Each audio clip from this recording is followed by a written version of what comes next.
Aloha Star family, welcome back to the latest transmission for 3i Atlas.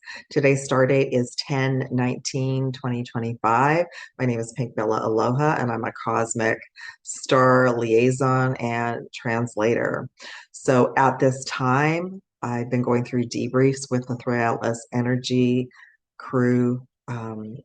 On behalf of Prime Source Creator and my higher self and team of light. This is part of my mission at this time to cross over space technology and updates with cosmic energy and assistance for us all.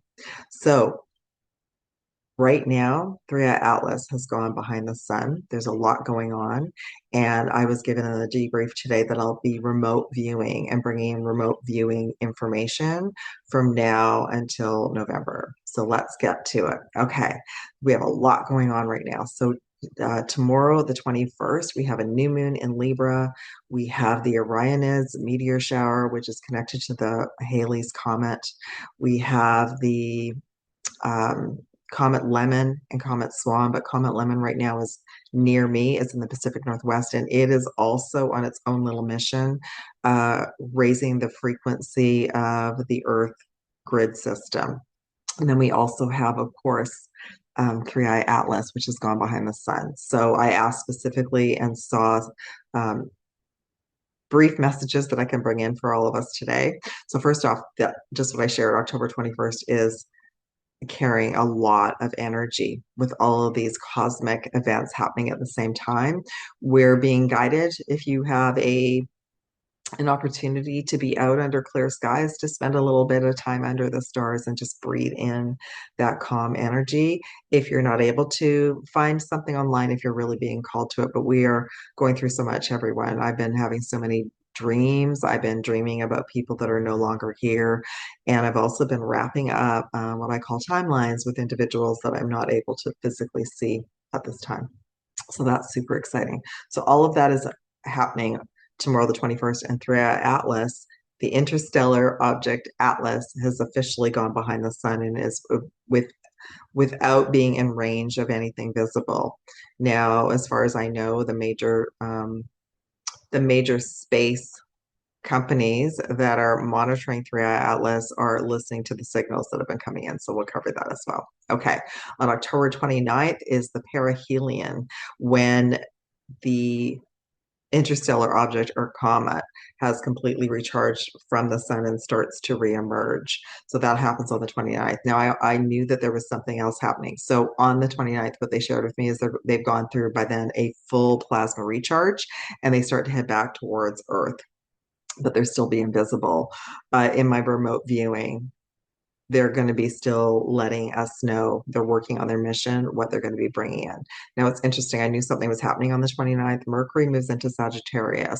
Now, what's interesting about the Sagittarius constellation, everyone, where the wow signal that came in for 72 seconds, August 15th, 1977, came from the Sagittarius constellation.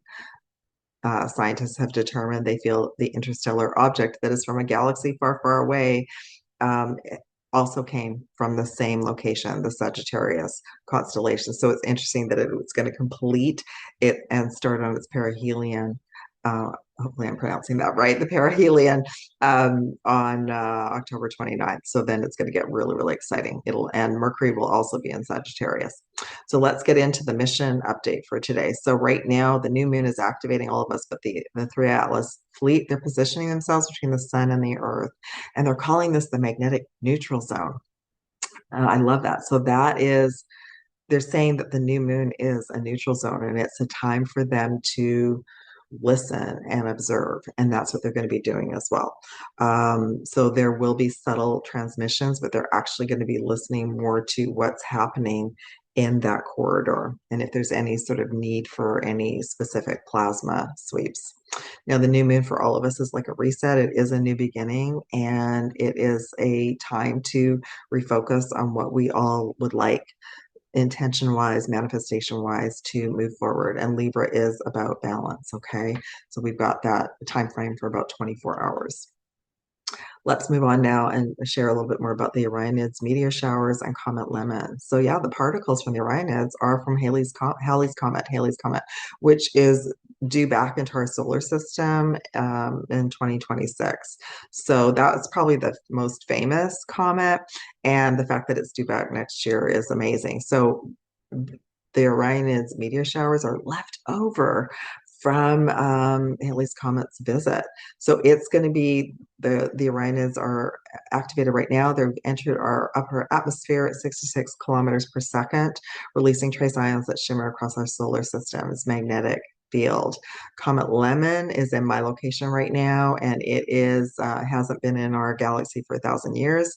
It's as well, it's creating a temporary corridor of emerald and turquoise plasma on its trajectory. So it's bringing and erasing the frequency. And for any of you, anyone else that's in the northern hemisphere right now, you might also be dreaming a lot because of that. We've got a lot of star particle activity assisting at this time. So I love when science and cosmic star energy meet like this. I also feel like everything that's happening right now, everyone is questioning everything. So scientists are questioning scientists are questioning what they believed around comets because Three-Eye Atlas is not cooperating in that way, as well as those of us that are very cosmic are starting to look at the scientific information because it's important for us right now as well. Okay, so Comet Lemmon is just showing us right now as well that the comets play a part in this story, that they're not just natural phenomenon. There's quite a few comets in our galaxy right now, everyone, and that's fascinating to me. There's quite a few. I believe there's at least 10 or more. So I will have more information about that coming up soon. Okay. So right now, where exactly is Three-Eye Atlas? All right, so they are traveling between the Arcturian systems and the Pleiadian systems, two of my favorite constellations. For those of you who don't know, I've been bringing in transmissions from both the Pleiadians and the Arcturians for a few years now. I was working with them on my own for the longest time. For those of you who are not aware of that, there are a bunch of us that connect with the star systems and the beings because we came in knowing that there was life on other planets. For some of you, that might still be disclosure that's coming, but just know that whoever we're connecting with, I only connect with the highest beings of light that have the highest love and respect for all of us and humanity. Okay, so right now, yeah, they're in between the Arcturian constellation and the Pleiadian constellation, and I asked what that was all about, and they showed me. Right now, they're measuring the plasma and the photon streams, and they're going to be rebalancing them. They want to make sure that the radio waves, the oscillation waves, are at the proper levels. They're supposed to be at 1420 megahertz. So they're working on that right now. They're also synchronizing. So there's been signals. This is how the regular scientists right now are tracking through Atlas by the signals. And this is like all over the world from observatories in Japan, Hawaii, Europe, North America. They're all listening to 3-Eye Atlas at this time. So they're seeing the patterns, the synchronized pings. They're mapping, and this is mapping the plasma flow. And this is also what 3-Eye Atlas is doing. So they're like an interstellar Wi-Fi right now. They're keeping so that it's not just 3-Eye Atlas. There have been other objects that were shown around 3-Eye Atlas. Some believe this is like 9 other ships. So they're all synchronizing with the same frequency. And oh yeah, they're actually ensuring that the sun is a Stargate system. It connects to the Great Central Sun and then the galactic center. So they're ensuring that all of that is lined up correctly and that the frequencies are all where they're supposed to be. I love that. Now they want me to talk to you a little bit about the plasma recharge. So the 3-Eye Atlas is near the sun, and I asked a question, well, are you actually recharging there?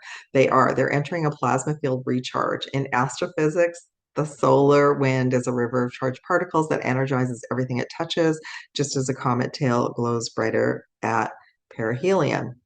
So the assumption is once 3-Eye Atlas comes out of the sun and the perihelion stage, that we'll see exactly what color it is, the direction it's going as well. So in our storyline, right now, they are absorbing ions and photons into a propulsion matrix before curving outward again towards the Pleiadian system. And again, if you've ever watched Star Trek: The Next Generation or Star Trek Voyager, you've heard the engineers talk about plasma coils and warp conduits. Is that same concept at cosmic scale. The vessel is literally topping off its warp plasma, preparing for its next phase of exploration. So it's multi-purpose, it's on mission, ensuring that the plasma, photons, and gateways are working at exceptional frequency, as well as preparing for their next mission onto the Pleiadian system. I love that. Okay, so here on Earth, the same plasma events are occurring in our skies right now. We have aurora borealis, we have major northern lights in the northern hemisphere. That's from, that is from the plasma coming onto the Earth. We have the new moon, which has opened a magnetic reset point. We have the Orionids streaking through the upper atmosphere, and we have Comet Lemmon sailing across the sky. So we have so many things happening in the northern hemisphere. So yeah, step outside, breathe in, connect with the stars when you can. Okay, so I will be bringing in short remote viewing information. So today, as I remote viewed, they showed me that they were near the Arcturian and Palladian systems, that they're stabilizing the energy grid and to help us align the heart chakra, the heart system of all of us, as well as the heart of the planet. And so they're saying in plain words, stay calm, stay observant, and receive and align with these energies and these new plasma energies that we're all receiving at this time. Amazing. All right, so that's our short podcast for today. I would like to extend an invitation for any of you who would like the full remote view, transmission, and signal debrief for October 21st and October 29th. Those everyone is invited to those. You can book those at the top of my website. If you see this update after the 21st, you can still receive the replay and join on the 29th. And I'll also be diving into the Galactic Akashic Records for a question and answer period, as well as bringing in, like I said, private transmissions and for everyone on the call. Okay. The other thing I want to share with you all is I finally set up a thumbnail of all my services. That's at the top of my website, as well as I posted it on all my social media platforms today. Everything from a 30-minute clarity reading to a 60-minute session. The mini mentorship is on flash offer right now, as well as your own personal 3i Atlas transmissions. So you can check that out. And I look forward to connecting with all of you if you are called. I'm sending so much aloha and gratitude to all of you. Thank you for sharing this starlight journey with me. And again, blessings and light to all of you. And I'll be back for the next transmission soon. Aloha and gratitude from Pink Bella. Take care.